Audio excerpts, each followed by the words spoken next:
Bismillahirrahmanirrahim. Assalamualaikum warahmatullahi wabarakatuh. Adik-adik, kita lanjutkan pembelajaran hari ini. Tema 2, subtema 1, pembelajaran yang kedua. Adik-adik, langsung kita lihat. Coba amati teks lagu berikut ini. Adik-adik pernah ya melihat teks lagu seperti ini? Ada yang tahu ini namanya apa? Kok ada angkanya, ada titiknya, ada simbolnya seperti itu? Ada yang tahu? Ini adalah notasi musik ya. Ini adalah namanya notasi musik. Coba kita lihat penjelasannya. Notasi musik adalah sistem lambang atau tanda yang menggambarkan nada ya. Ini notasi musik. Lah, notasi musik ini mempunyai sifat, ada dua sifatnya, tinggi rendah dan panjang pendek. Coba kita cermati satu persatu. Sifat nada yang tinggi rendah. Jadi nanti dalam notasi musik itu, kalau nanti ada angka, kemudian di bawahnya ada titiknya, itu berarti menunjukkan nadanya nada rendah. Jika nanti di notasi musik hanya terdiri dari angka saja, tidak ada titiknya, berarti menunjukkan bahwa notasi itu nadanya sedang ya. Jika nanti ada angka di atasnya ada titiknya, berarti nadanya itu nada tinggi. Jadi saya ulang lagi, perbedaannya hanya ada di titik. Kalau titiknya di bawah berarti nadanya rendah. Kalau tidak ada titiknya berarti nadanya sedang. Tetapi kalau ada titik di atasnya berarti nadanya tinggi. Itu ya, ini yang berkaitan dengan tinggi rendah. Sifat nada yang kedua yaitu panjang pendek ya. Nanti mau dinyanyikan panjang atau pendek itu tergantung dari tandanya di sini. Nah, kalau hanya ada angka saja, berarti nanti menyanyikannya itu satu ketukan. Jika nanti ada angka, kemudian di sampingnya ada tanda titiknya, maka dinyanyikan dua ketukan. Nah, jika nanti notasi musiknya itu ada angkanya, kemudian ada garis miringnya ini ya, di atasnya ada garisnya, maka ini nanti menyanyikannya setengah ketukan atau menyanyikannya itu lebih cepat ya. Saya beri contoh cara menyanyikan menanam jagung tadi yang ini ya. Ini contohnya cara menyanyikannya. Ayo kawan kita bersama. Ya, jadi yang ayo kawan ini kan biasa ya. Ini ada titiknya, berarti panjang. Ayo kawan, kita bersama. Kenapa kita bersama dinyanyikan cepat? Karena di sini ada lambangnya ini, ada garis miringnya. Kalau yang A kenapa? A panjang karena di bawahnya ada titiknya. Nah, lebih jelasnya lagi kita lihat contoh yang lebih bagus lagi. Sebentar ya.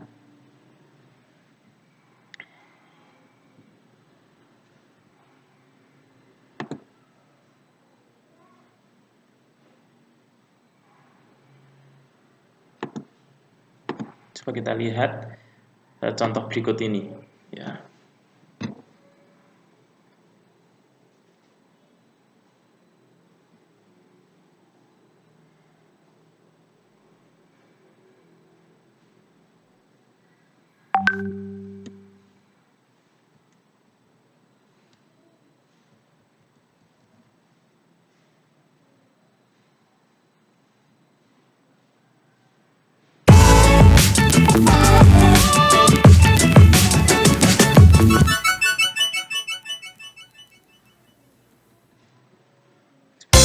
Contoh cara menyanyikannya tadi ya. Judul lagu menanam jagung.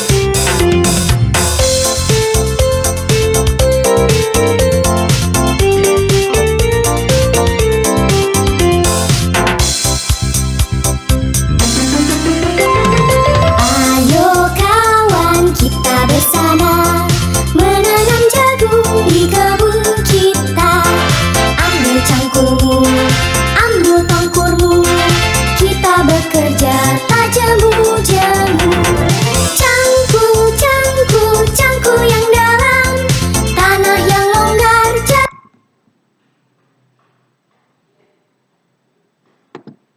Nah, itu tadi contoh ya, contoh cara menyanyikannya.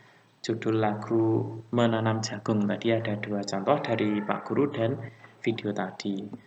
Nah, yang berikutnya dalam menanam jagung itu kan tidak hanya kita itu membutuhkan apa saja toh untuk menanam jagung itu tanah salah satunya. Butuh apa lagi agar jagungnya bisa hidup?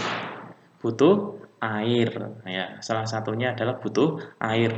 Kenapa? Karena air itu merupakan sumber kehidupan bagi makhluk hidup. Jadi kalau tidak ada air, ya tidak bisa hidup kan gitu. Nah, yang akan kita pelajari berikutnya adalah hak dan kewajiban terhadap ketersediaan air. Jadi hak dan kewajiban kita terhadap ketersediaan air itu apa saja toh haknya? Ya, kita lihat di sini untuk haknya. Hak itu kan sesuatu yang mutlak menjadi milik seseorang. Jadi yang kita miliki itu apa ya? Berkaitan dengan air, haknya itu ini mendapatkan air bersih untuk memenuhi kebutuhan sehari-hari. Itu hak kita kan gitu. Itu yang kita miliki terhadap ketersediaan air. Nah, kemudian kewajiban kita itu apa toh? Kewajiban kita terhadap ketersediaan air.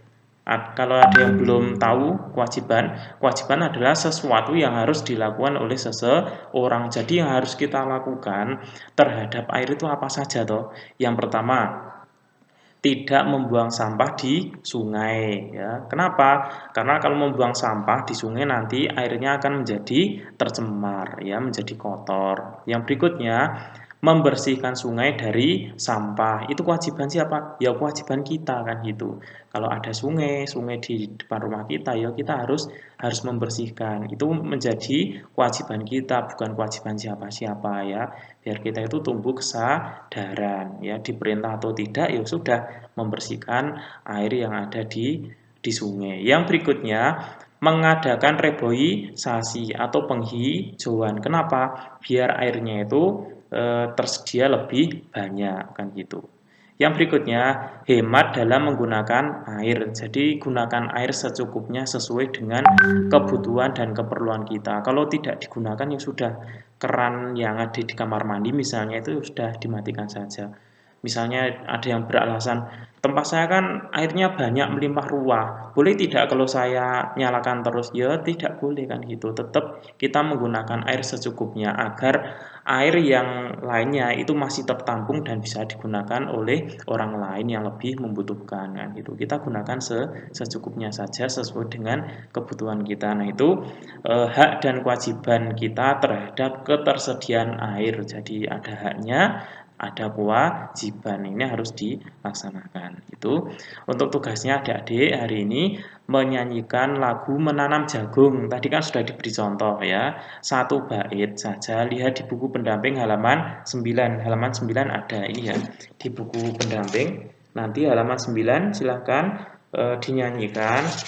Tugas cukup pesan suara saja, tidak usah video. Kemudian dikirim ke nomor WA-nya Pak Guru. Kalau di sini masih tulisannya Bu Guru ya. Nanti dikirim ke Pak Faizin kan itu.